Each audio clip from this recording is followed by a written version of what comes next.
The first sketch tool we'll take a look at is the line. First, notice that the line tool has a drop-down menu, and it contains the line tool and the centerline tool. I'll discuss the centerline tool in a later lesson. I can also locate the line tool from Tools, Sketch Entities, or by right-clicking in the graphics area, using the S key shortcut, or using mouse gestures by holding down the right mouse button and dragging to the left. For now, I'll activate the line tool by clicking the line icon in the drop-down menu or click the main icon itself. As I move the cursor into the graphics area, you see that it has changed to a pencil with a line underneath. This is to let me know which tool is active. If I switch to other tools by clicking on these Sketch Tools icons, you can see the cursor feedback will change. Let me get back to the line tool. To create a line, I click to begin, move my cursor, and click again.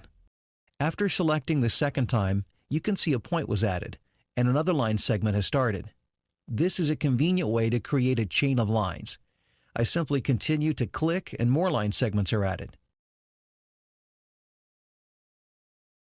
To end the chain of lines, I can right-click and select End Chain from the pop-up menu.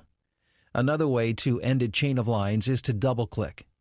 When you double-click, the last point you added becomes the end of the chain.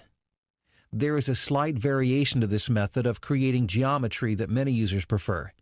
Instead of clicking to begin a line segment, then moving the cursor and clicking again to add a point, you have the option of click dragging. I'll click and keep the mouse button pressed. Then I'll drag to the location where I want the line segment to end and release the button. The difference, as you can see, is that no chain of lines is created, just one segment.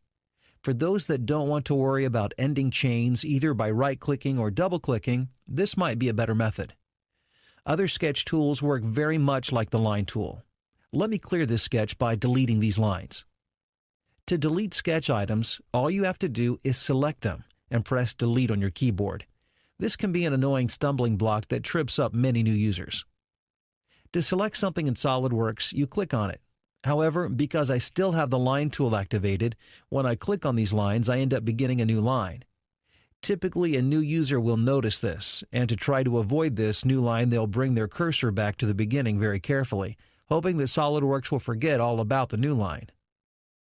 The problem with this is that you end up with these little tiny specks of lines that can cause nightmares down the road. To avoid all this trouble, just remember to turn off whatever sketch tool you might have on before you try to select things. Turning a sketch tool off is easy. Either click again on the active tool or click on the select icon, the icon with the picture of the arrow pointer. For those of you that like to use right-click shortcuts, you can also right-click and pick Select from the pop-up menu. Another very popular method to exit from an active tool in SolidWorks and return to the Select tool is to hit the Escape key on your keyboard. Now with the Select tool, I can click on these lines to select them and press Delete on the keyboard to delete them. If you want to select more than one line, just hold down the Control key as you click on the lines. When I press Delete, they all go away. One last trick to selecting items in a sketch.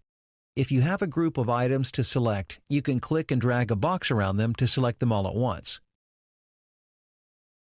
Dragging a box from the left to the right will select any elements that are completely inside of the box.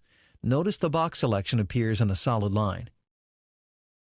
Dragging from the right to left will select any elements inside of the box or crossing the box boundaries. This time, notice the box selection appears with a dashed line.